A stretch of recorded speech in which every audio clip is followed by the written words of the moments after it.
ሁላችሁም እንደምትገነዘቡት ንግድ ለአንድ ሀገር የኢኮኖሚ እድገት ሞተር ነው። ይህ ሞተርነቱ ግን የምር ጉልበትና ፍጥነት ሊኖረው የሚችለው አስተማማኝና ተገማች የገበያ መዳረሻ መፍጠር ሲቻል ብቻ ነው።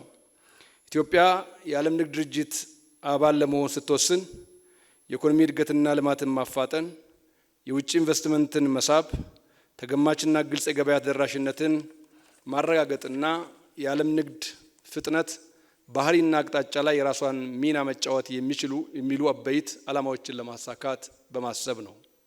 የዓለም ንግድ ድርጅት አባልነት ትሩፋትም ይሄው ነው። የዓለም ንግድ ድርጅት የዓለምን 96% የህዝብ ብዛትና 98% የዓለምን ንግድ የሚያንቀሳቅሱ 166 አባል ሀገራትን በአባልነት ያቀፈ ግዙፍ ድርጅት ነው። በዚህ መሰረት እንደ አውሮፓውያን አቆጣጠር በየካቲት ወር 2003 ዓ.ም በተካሄደው የዓለም ንግድ ድርጅት ጠቅላላ ጉባኤ ኢትዮጵያ ለአባልነት ያቀረበችው ጥያቄ ተቀባይነት አግኝቶ ድርድር ለመጀመር የሚያስችል የስራ ቡድን ወይም ወርኪንግ ፓርቲ እንዲቋቋም ተደርጓል። እስካሁን በነበረው የድርድር ሂደት ኢትዮጵያ 6 ዙር የስራ ቡድን ስብሰባዎችን ያካሄደች ሲሆን በእነዚህ ዓመታት ውስጥ የተለያዩ ለድርድሩ የሚያስፈልጉ ሂደቶችና ተግባራት ተከናውነዋል።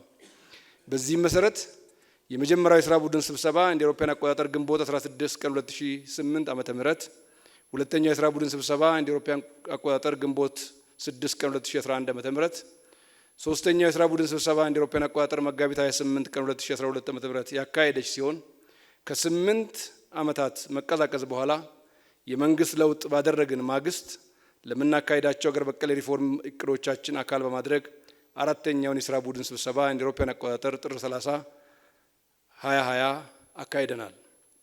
ነገር ግን በወቅቱ የተፈጠረው የኮቪድ-19 ወረርሽኝ ምክንያት የድርድር ሂደቱ ቢጓተትም አምስተኛው የስራ ቡድን ስብሰባ እንደ አውሮፓውያን አቆጣጠር መጋቢት 19 ቀን 2025 ዓ.ም እና ስድስተኛው የስራ ቡድን ስብሰባ እንደ አውሮፓውያን አቆጣጠር መስከረም 26 2025 በስድስት ወራት ጊዜ ውስጥ እርምጃ ቀያሪ ሁለት ተከታታይ የስራ ቡድን ስብሰባዎችን በማካሄድ ልዩ ታሪክ ማስመዝገብ ከመቻሉም በላይ ከዚህ በፊት ባልታየ ሁኔታ የሀገራችንን ቁርጠኛ አቋም ለአባል ሀገራትና ለተቀረው ዓለም ማህበረሰብ ማሳየት ተችሏል።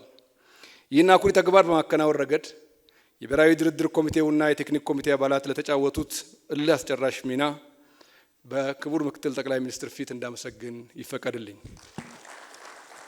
ክቡር ምክትል ጠቅላይ ሚኒስትር፣ ክቡራትና ክቡራን፣ ኢትዮጵያ ከዓለም አቀፍ የንግድ ውህደት ለረጅም ጊዜ ተገላ ቆይታ በለውጡ ማግስት መንግስታችን ባካሄዳቸው ሁሉን አቀፍና ተደማሪ የሪፎርም እርምጃዎች ምክንያት በተፈጠረው ምቹ መደላድል ነው ሀገራችን ወደ ዓለም ንግድ ድርጅት አባልነት ድርድር ተመልሳ እውነተኛ ድርድር በማድረግ ላይ ትገኛለች። የዓለም ንግድ ድርጅት አባልነት በርካታ ድርድሮች የሚካሄዱበት ጥብቅና ውስብስብ ሂደቶችን ማለፍ የሚጠይቅ ረዥም ሂደት ነው። የአባልነት ሂደቱ የሚወሰነው በአመልካች ሀገር ብቃት፣ ዝግጁነትና ፍቃድ ብቻ የሚወሰን ሳይሆን ከአባል ሀገራት ጋር በሚደረግ ድርድር ከአባላት በሚቀርቡ ጥያቄዎች ምላሽ አባላት ሀገራት ሲረኩ ብቻ ነው። በዚህ ረጅም የድርድር ሂደት የሰነዶችና ሌሎች ማስረጃዎች ጥልቅ ግምገማ ከማድረግ ባሻገር ግዴታዎችን እንዲገቡ ግድ የሚል ጭምር ነው። ስለሆነም የዓለም ንግድ ድርጅት አባልነት ድርድር በርካታ የሕግና አሰራር ማጣጣም ስራዎች፣ የሰነዶች ዝግጅት እንዲሁም በተለያዩ የድርድር መድረኮች ለአባላት ማስረዳትና ተቀባይነትን ማግኘትን የሚያካትት ውስብስብና ረዥም ሂደት ነው። ይህም ሂደት የባለብዙ ወገንና የሁለትዮሽ የገበያ ዕድል ድርድሮችን የሚያካትት ጭምር ነው። ኢትዮጵያ የምታካሄደው የባለብዙ ወገን የስራ ቡድን ስብሰባ 56 አባል ሀገራት ያሉ ሲሆን ከነዚህ መካከል 22ቱ ከኢትዮጵያ ጋር የሁለትዮሽ የገበያ ዕድል ድርድር ለማድረግ ፍላጎታቸውን ገልጸው ነበር። በዚሁ መሰረት ባካሄድናቸው የሁለትዮሽ ውይይቶች ከ5 ሀገራት ጋር አጥጋቢ ድርድር በማድረጋችን ድርድሩን ያቋረጡ ሲሆን ከ17ቱ ሀገራት ጋር ድርድሩን በመቀጠል እነሆ ከ4 ሀገራት ማለትም ከቱርኪዬ፣ አርጀንቲና፣ ቻይና እና የራሻ ፌዴሬሽን ጋር የሁለትዮሽ የገበያ ዕድል ስምምነቶች ተፈራርመናል። ከሌሎች 6 ሀገራት ጋር የድርድር ሂደቱን በቴክኒክ ደረጃ ለመቋጨት ከጫፍ የደረስን ሲሆን ከቀሪዎቹ ጋር በተለያየ ደረጃ ላይ እንገኛለን። በዚህ አጋጣሚ እነዚህ ሀገራት ላደረጉት ትብብርና ፈጣን ምላሽ በፌዴሪ ብሔራዊ ድርድር ኮሚቴና በንግድና ቀጠናዊ ትስስር ሚኒስቴር ስም ምስጋና እንዳቀርብ ይፈቀድልኝ። ቀሪ በእቃዎችና አገልግሎቶች ንግድ ላይ ሁሉንም ያልተጠናቀቁ የሁለትዮሽ የገበያ ዕድል ድርድሮችን በተሳካ ሁኔታ አጠናቆ መፈረም ቀጣይ ቤት ስራዎቻችን ይሆናሉ። ለዚህም የሁለትዮሽ ገበያ ዕድል ድርድር በሂደት ላይ ያሉ ሀገራት አምባሳደሮችና ተወካዮች ይህን ጉዳይ የኢትዮጵያንና የሀገራችሁን ጥብቅና ዘላቂ ግንኙነት ባገናዘበ መልኩ ባጠረ ጊዜ ለማጠናቀቅ እንድንችል የተለመደ ድጋፋችሁ እንድታደርጉልን ከወዲሁ በአክብሮት ጠይቃለሁ።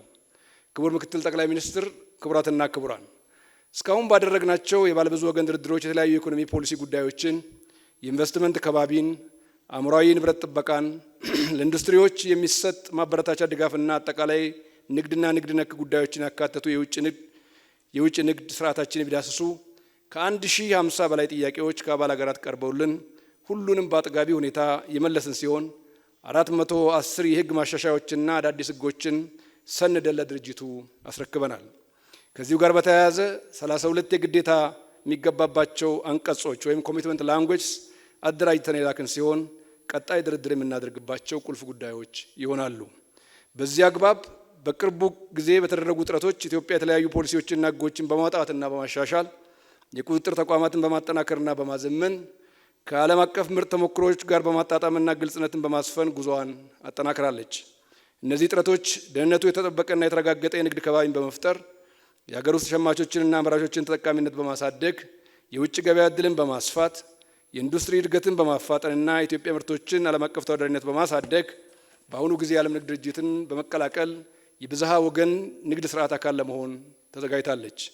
ክቡር ምክትል ጠቅላይ ሚኒስትር፣ ክቡራትና ክቡራን፣ ኢትዮጵያ በሀገር በቀል ኢኮኖሚ ማሻሻያዋ በማክሮ ኢኮኖሚ ሪፎርሙና በተጨባጭ ለውጦች እያረጋገጠች ባለችው ህያው ለውጥ በመተማመን እንደ አውሮፓውያን አቆጣጠር በ2026 ሀገራችን የዓለም ንግድ ድርጅት አባል ሀገር የማድረግ ግብ ይዘን አበክረን እየሰራን ነው።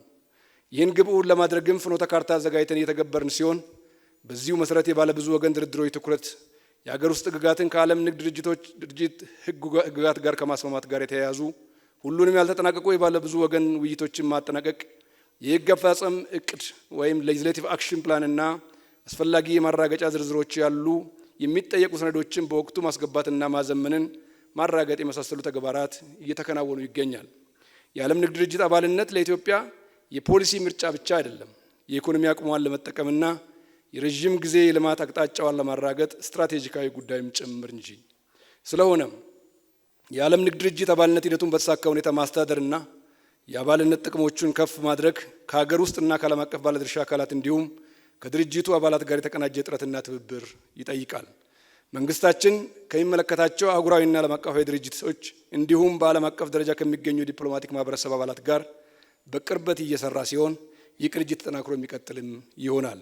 ውጤታማ በሆነ መልኩ ለመደራደርና የዓለም ንግድ ድርጅት ስምምነቶችን ተግባራዊ ለማድረግ አንድ ወጥ የሆነ አቀራረብ አስፈላጊ ስለሆነ በኢትዮጵያ ውስጥ በመንግስት ተቋማት በተለይ ንግድና ኢንቨስትመንት ጉዳይ ላይ በቀጥታም ሆነ በተዘዋዋሪ በሚሳተፉ አካላት መካከል ቅንጅትን ማጠናከር ቀሪና ወሳኝ የቤት ስራችን ይሆናል።